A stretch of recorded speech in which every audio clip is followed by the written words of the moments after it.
Welcome to my channel Dawat Tabligh Official. بسم الله الرحمن الرحيم. الحمد لله رب العالمين والصلاة والسلام على سيد المرسلين وعلى آله وصحبه أجمعين. میرے محترم بزرگوں، بھائیوں، دوستوں، نوجوانوں، اللہ رب العزت نے ہمیں جو اسلام جیسا پیارا مذہب عطا فرمایا ہے، مذہب اسلام میں عبادت کا مفہوم بڑا وسیع. ہم نماز پڑھنا، روزے رکھنا، صدقہ و زکوٰۃ دینا، ذکر و تلاوت کرنا، حج و عمرہ کرنا، ہم اسی کو عبادت سمجھتے ہیں. عبادت کا مطلب ہے اپنی پوری زندگی کو اللہ تعالیٰ کی مرضی کے مطابق اور نبی اکرم صلی اللہ علیہ وسلم کی تعلیمات کے مطابق گزارنے کا نام عبادت ہے. ہم لوگ ان عبادات پر تو توجہ دیتے ہیں اور اسی کو ہم عبادات سمجھیں گے. ہمیں نمازوں کی، ذکر اذکار کی، تلاوت کی، صدقہ و خیرات کی فکر تو رہتی ہے، لیکن میرے محترم بزرگوں، دوستوں، اس کے ساتھ ساتھ معاشرتی زندگی، معاملاتی زندگی اور اخلاقیات والی زندگی، یہ بھی عبادات اور دین میں شامل ہے. ان کی طرف بھی توجہ دینے کی ضرورت ہے. آج کے خطبے میں صلہ رحمی پر، رشتہ داری کے حقوق، رشتہ داروں کے ساتھ اچھا سلوک کرنے پر اس کی کیا وعیدیں ہیں، اس کی کیا فضیلتیں ہیں، اس کی کیا اہمیت ہے، اس پر روشنی ڈالی گئی. بزرگوں، بھائیوں، اسلام ایک صالح معاشرے کو ترتیب دینا چاہتا ہے. اسی لیے اللہ کے نبی صلی اللہ علیہ وسلم کی بعثت بھی ہوئی اور ہمارے سامنے نبی اکرم صلی اللہ علیہ وسلم کی تعلیمات موجود ہیں. اللہ کے نبی صلی اللہ علیہ وسلم نے ایک صالح معاشرہ کیسے وجود میں آیا، اس کے سلسلے میں اللہ کے نبی صلی اللہ علیہ وسلم کی تعلیمات ہمارے سامنے موجود ہیں. اللہ تعالیٰ قرآن مجید میں بے شمار جگہ صلہ رحمی کے تعلق سے آیتوں کو نازل فرمایا ہے اور اس میں آیتیں بتائی گئیں. سورۃ النساء میں ایک جگہ اللہ تعالیٰ ارشاد فرماتے ہیں وَاعْبُدُوا اللَّهَ وَلَا تُشْرِكُوا بِهِ شَيْئًا وَبِالْوَالِدَيْنِ إِحْسَانًا وَبِذِي الْقُرْبَى وَالْيَتَامَى. اللہ تعالیٰ نے اس آیات میں اپنی عبادات کے ساتھ صلہ رحمی کو بھی جوڑا ہے. اللہ کی عبادت کرو، اس کے ساتھ کسی کو شریک نہ کرو، ساتھ ساتھ والدین کے ساتھ بہتر سلوک کرو، رشتہ داروں کے ساتھ بھی بہتر سلوک کرو. اس سے صاف پتہ چلتا ہے بزرگوں، بھائیوں، کہ قرآن مجید نے اس کی طرف بہت زور سے تاکید فرمائی. بزرگوں، بھائیوں، صلہ رحمی اللہ کے نبی صلی اللہ علیہ وسلم کے صفات میں سے ہے، گویا انبیاء کے صفات میں سے. ہم سب جانتے ہیں اللہ کے نبی صلی اللہ علیہ وسلم پر جب پہلی وحی نازل ہوئی، آپ صلی اللہ علیہ وسلم غار حرا میں تھے. حضرت علیہ السلام سے آپ سے پہلی ملاقات ہوئی. آپ صلی اللہ علیہ وسلم وہاں سے گھر تشریف لائے. جو آپ صلی اللہ علیہ وسلم کی جو کیفیت تھی گھر آنے کے بعد، اور ان کی بیوی حضرت خدیجہ رضی اللہ عنہا جو اس وقت ان کی بیوی تھی، انہوں نے ان کے ساتھ جو کلمات، تسلی کے جو کلمات کہے ہیں، ان کلمات میں ہمیں یہ لفظ بھی ملتا ہے اِنَّكَ لَتَصِلُ الرَّحِمَ. حضرت خدیجہ رضی اللہ عنہ نے کیا فرمایا؟ جو گھبرائے ہوئے اللہ کے نبی ان کے سامنے آئے، ان کے سرتاج تھے، ان کے شوہر تھے، ان کو انہوں نے تسلی کیسے دی؟ اے نبی جی، اے میرے سرتاج، گھبرانے کی ضرورت نہیں ہے، آپ کا بال بیکا بھی نہیں ہوگا، آپ کو کوئی کچھ نہیں بگاڑ سکے گا، کیونکہ آپ کے اندر ایسی ایسی صفتیں ہیں، اس کے ساتھ میں صلہ رحمی کی صفت ہے، آپ اپنوں کے ساتھ بہت اچھا سلوک کرتے ہیں، رشتہ داروں کے ساتھ بہت اچھا سلوک کرتے ہیں، یہ اللہ کے نبی صلی اللہ علیہ وسلم کی صفات میں ایک نمایاں صفت ہے۔ ایسے ہی میرے بھائیوں بزرگوں دوستوں، جب اللہ کے نبی صلی اللہ علیہ وسلم نے بادشاہوں کو خط لکھا تھا، روم کا بادشاہ ہو، ایران کا بادشاہ ہو، بہت سے بادشاہوں کو اللہ کے نبی صلی اللہ علیہ وسلم نے خط لکھا تھا، اس میں سے ایک بادشاہ ہرقل تھا جو روم کا بادشاہ تھا، ان کی طرف یہ خط پہنچا۔ اللہ کے نبی صلی اللہ علیہ وسلم کا خط جب اس نے دیکھا اور اللہ کے رسول کی جب دعوت دیکھی، اس نے پڑھا اس خط کو، تو اس نے سوچا کہ اس کے بارے میں تحقیق کریں۔ اس وقت وہ شام میں تھا، شام کے علاقوں میں تھا، اس نے تحقیق کی کہ کس طرح اللہ کے نبی صلی اللہ علیہ وسلم کے بارے میں پتہ چلے۔ تو اس وقت مکے سے ایک تجارتی قافلہ ابو سفیان کی عمارت میں وہاں پہنچا ہوا تھا، اس کے سردار، اس کے امیر ابو سفیان تھے، جو بعد میں آگے چل کر مسلمان بھی ہوئے۔ تو اس نے اس قافلے کو طلب کیا اپنے دربار میں۔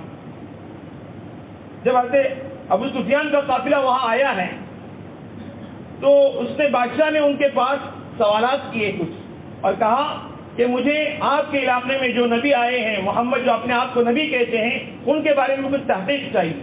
اگر آپ کے اندر اگر کوئی قریبی رشتہ دار ہے اس کا تو آگے آ جائے۔ ابو سفیان جو چونکہ قریبی تھے وہ آگے آ گئے۔ اب ہرقل نے کہا کہ ان کو آگے کرو اور باقی لوگ پیچھے رہیں، میں ان سے کچھ سوالات کروں، اگر یہ جھوٹے نکلے، اگر کسی نے جھوٹ کہا تو پیچھے والے بتا دینا ایک جھوٹ کہہ رہا ہے۔ ابو سفیان فرماتے ہیں کہ میں جھوٹ کہہ سکتا تھا اس وقت، لیکن میرا ضمیر گوانہ نہیں کیا کہ لوگ کیا کہیں گے۔ ابو سفیان سردار تھا، اس نے جھوٹ کہا نبی کے بارے میں، محمد کے بارے میں۔ تو انہوں نے جو صفات گنوائے تھے اس میں سے ایک نمایاں صفت یہ بھی تھی کہ انہوں نے بتایا تھا کہ یہ جو نبی محمد جو اپنے آپ کو نبی کہتا ہے، ان کی صفات میں سے یہ ہے کہ وہ رشتہ داروں کے ساتھ بہترین سلوک کرنے والے ہیں۔ ہرقل نے اس کی تصدیق کی، اس نے کہا نبیوں کی صفات میں سے ہے کہ ہر نبی کی صفت ہے کہ وہ رشتہ داروں کے ساتھ بہترین سلوک کرنے والا ہے۔ بزرگوں بھائیوں، اتنا ہی نہیں، صلہ رحمی، رشتہ داروں کے ساتھ بہترین سلوک کرنا، یہ ہمیں جنت میں لے جانے والا عمل بتاتے ہیں۔ ہمیں یہ عمل کرنے سے جنت میں لے جائیں گے۔ ایک مرتبہ اللہ کے وسلم کے زمانے میں حضرت عمرو بن عبسہ رضی اللہ عنہ اللہ کے نبی صلی اللہ علیہ وسلم کی خدمت میں حاضر ہوتے ہیں اور پوچھتے ہیں اللہ کے نبی مجھے کچھ ایسے اعمال بتا دیجئے جن کے کرنے سے میں جنت میں جانے والا بن جاؤں۔ اللہ کے نبی صلی اللہ علیہ وسلم نے بتایا کہ دیکھو اللہ کی عبادت کرنا، اس کے ساتھ کسی کو شریک نہیں کرنا، نماز اور روزے کی تاکید کرنے کے بعد فوراً فرمایا وصل الارحام، کہ اپنے رشتہ داروں کے ساتھ بہترین سلوک کرنا، یہ اعمال تمہیں جنت میں لے جائیں۔ عبداللہ بن سلام رضی اللہ عنہ فرماتے ہیں کہ جب اللہ کے نبی صلی اللہ علیہ وسلم کی جب ہجرت ہوئی تھی مدینہ طیبہ، اللہ کے نبی صلی اللہ علیہ وسلم تشریف لائے، میں اس وقت مسلمان نہیں ہوا، اور عبداللہ بن سلام رضی اللہ عنہ ایک یہودی عالم بھی تھے، انہوں نے تورات میں پڑھا تھا، آخری نبی جو آنے والے ہیں ان کی نشانیوں کو پڑھا تھا۔ وہ فرماتے ہیں کہ جب میری پہلی ملاقات ہوئی اور جب میں نے پہلی ان کی زبان سے جو کلمات کہے تھے وہ یہ تھے یا ایھا الناس اطعموا الطعام وافشوا السلام وصلوا الارحام صلوا باللیل والناس نیام۔ اے لوگوں کو کھانا کھلایا کرو، سلام کو پھیلایا کرو، رشتہ داریوں کو نبھایا کرو، اور ایسے وقت میں نماز پڑھو جب لوگ سو رہے ہیں، یہ اعمال تمہیں جنت میں داخل کرائیں۔ بزرگوں بھائیوں، رشتہ داری اس سلسلے میں ہمیں بڑی توجہ دینے کی ضرورت ہے۔ یہ رشتہ داری ہمیں اللہ سے بھی ملاتی، اللہ سے ملانے والی، دیکھنے میں تو معمولی چھوٹا عمل لگے گا، لیکن یہ اعمال، یہ اچھا سلوک رشتہ داروں کے ساتھ، دوست احباب کے ساتھ، اپنے گھر والوں کے ساتھ اور رشتہ داروں کے ساتھ سلوک ہمیں اللہ سے ملاتا ہے۔ حدیث میں آتا ہے، مسلم شریف کی روایت ہے، کل قیامت کے دن محشر کے میدان میں رشتہ داری عرش کو پکڑ کر کہے گی اے اللہ جو اس نے مجھے ملایا ہے، جو میرا پاس و لحاظ رکھا ہے، تو بھی اس کا خیال رکھنا، اور جس نے مجھے توڑا ہے اے اللہ تو اس کو بھی توڑ۔ بزرگوں بھائیوں، جتنی اللہ کے نبی صلی اللہ علیہ وسلم نے اس کی سلسلے میں فضیلتیں سنائی ہیں اور جتنی اہمیت بتائی ہے، اس کے برخلاف اللہ کے نبی صلی اللہ علیہ وسلم نے اس کی وعیدیں بھی سنائی کہ اگر رشتہ داری کو ہم نبھائیں گے نہیں، رشتوں کا خیال نہیں رکھیں گے تو کیا حشر ہوگا؟ اللہ کے نبی نے فرمایا کہ وہ جنت میں داخل نہیں ہوگا۔ جبیر بن مسلم رضی اللہ عنہ کی روایت ہے، مسلم شریف میں ہے، لا يدخل الجنت قاطع، اللہ کے نبی فرماتے ہیں کہ رشتوں کو توڑنے والا جنت میں نہیں جائے گا، سزا اسے بھگتنی پڑے گی پھر وہ جنت میں جائے گا۔ اللہ کے نبی صلی اللہ علیہ وسلم نے فرمایا کہ رشتوں کو توڑنے والا کبھی جنت میں جائے گا۔ ایسے ہی اللہ کے نبی صلی اللہ علیہ وسلم نے فرمایا تھا کہ اللہ تعالیٰ کو ناراض کر، سخت ترین اللہ تعالیٰ جس اعمال سے، گناہوں سے ناراض ہوتے ہیں، اللہ تعالیٰ کو غصہ آ جاتا ہے، بہت زیادہ غصہ آتا ہے، ان میں سے ایک عمل یہ ہے کہ اگر کسی کوئی رشتہ داروں کو توڑے، رشتوں کو توڑے گا، جو آپسی کے تعلقات میں جو دراڑ ڈالے گا اور جو لوگوں کو اپنوں سے دور کرے گا، اللہ کے نبی صلی اللہ علیہ وسلم فرماتے ہیں کہ اللہ تعالیٰ اس قطع رحمی کرنے والے پر سخت ترین ناراض ہوتے ہیں۔ اور یہاں تک فرمایا کہ اللہ تعالیٰ کا تو اصول ہے کہ گناہ کی سزا اللہ تعالیٰ مرنے کے بعد دیتے ہیں، لیکن چند گناہ ایسے ہیں جو مرنے سے پہلے اللہ تعالیٰ دنیا ہی میں اس کی سزا دے دیتے ہیں۔ علماء فرماتے ہیں، حدیث میں آتا ہے کہ اس میں سے ایک گناہ یہ بھی ہے کہ جو قطع رحمی کرنے والا ہے، رشتوں کو جو توڑنے والا ہے، وہ کیا کرے گا؟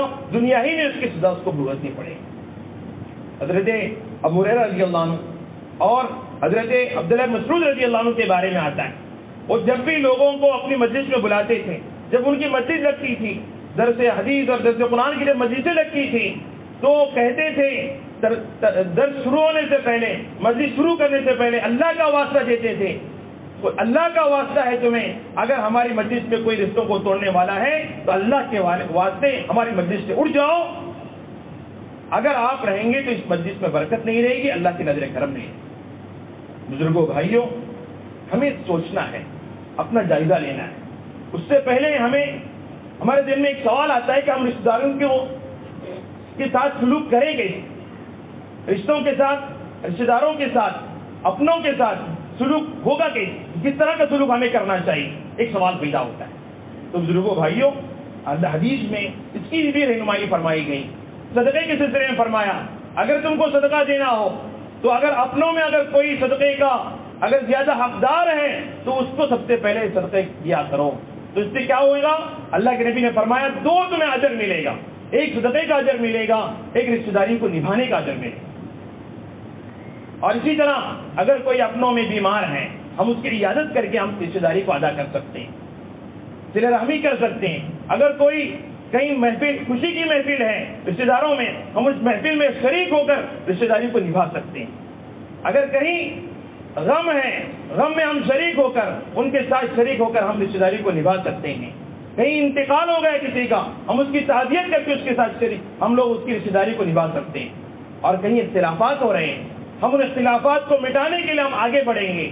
تو بزرگوں، بھائیوں، اس کے ذریعے سے بھی رشتہ داریوں کے اندر کیا ہوگی؟ محبت بڑھے گی۔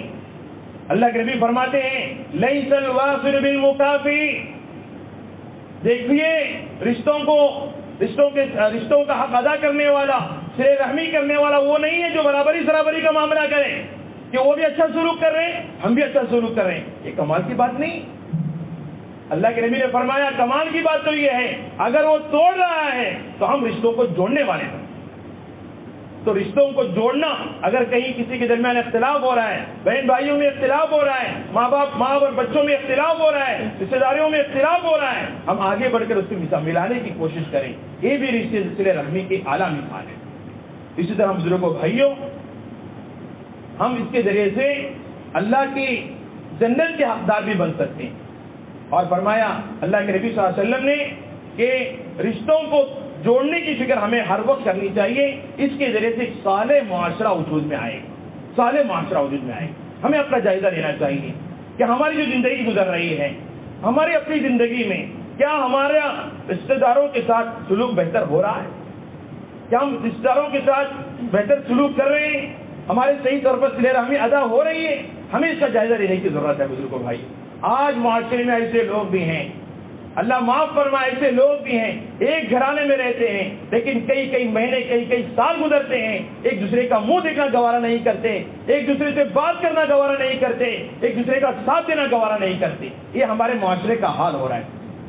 اللہ کے نبی صلی اللہ علیہ وسلم کی تعلیمات میں ہمیں اس کی رہنمائی ملتی ہے، کس طرح ہمیں اپنوں کے رشتہ داریوں کے ساتھ سلوک کرنا ہے، کس طرح صلہ رحمی کرنی ہے، ہمیں اس کے سلسلے میں ہمیں رہنمائی ملتی ہے۔ ان رہنمائی کے ذریعے سے ہم اپنی زندگی گزار سکتے ہیں۔ اگر ہمارے اندر کچھ کمی ہے تو ہم توبہ کر سکتے ہیں۔ یاد رکھیں، اللہ کے نبی صلی اللہ علیہ وسلم نے فرمایا کہ جو رشتوں کو توڑتا ہے اور شراب کا عادی ہے اور جادوگروں کی باتوں پر یقین کرنے والا ہے، اللہ تعالیٰ کی نظر کرم سے وہ اتر جاتا ہے اور جنت میں اسے داخلہ نہیں۔ تو اس کے لیے بزرگوں، بھائیوں، دوستوں، ہمیں جائزہ لینے کی ضرورت ہے، اور آج کے خطبے سے یہی پیغام لے کے جانا ہے کہ اگر ہم سے رشتہ داری صحیح طور پہ نبھ رہی ہے تو انشاءاللہ اس کو قائم رکھنے کی کوشش کرنی چاہیے۔ کہیں درار ہمیں نظر آ رہا ہے، کہیں آپس میں اختلافات نظر آ رہے ہیں، ہمیں اس کو ملانے کی ضرورت ہے اور اچھی کلمات کہہ کر ان کو ملانے کی ضرورت ہے، خیر کی باتیں کہہ کر ملانے کی ضرورت۔ اگر ہم ہی ایسے ہیں کہ کئی سال ہو گئے اپنے اپنوں سے ہم خفا ہیں، اپنوں سے ہم دور ہیں، ہم اپنوں سے بات نہیں کر رہے ہیں، تو بزرگوں، بھائیوں، دوستوں، وہ وقت آنے سے پہلے کہ ملک الموت ہمارے سامنے آ جائے اور روح ہمارے جسم سے روح نکل جائے، وہ وقت آنے سے پہلے ہمیں ایک دوسرے سے ملنا ہے، بات کرنا ہے، رشتہ داری کو نبھانا ہے اور آپس کے تعلقات کو صحیح کرنے کی ضرورت ہے۔ بزرگوں، بھائیوں، دوستوں، اللہ تعالیٰ سے دعا ہے ہمیں ان باتوں پر عمل کرنے کی توفیق عطا۔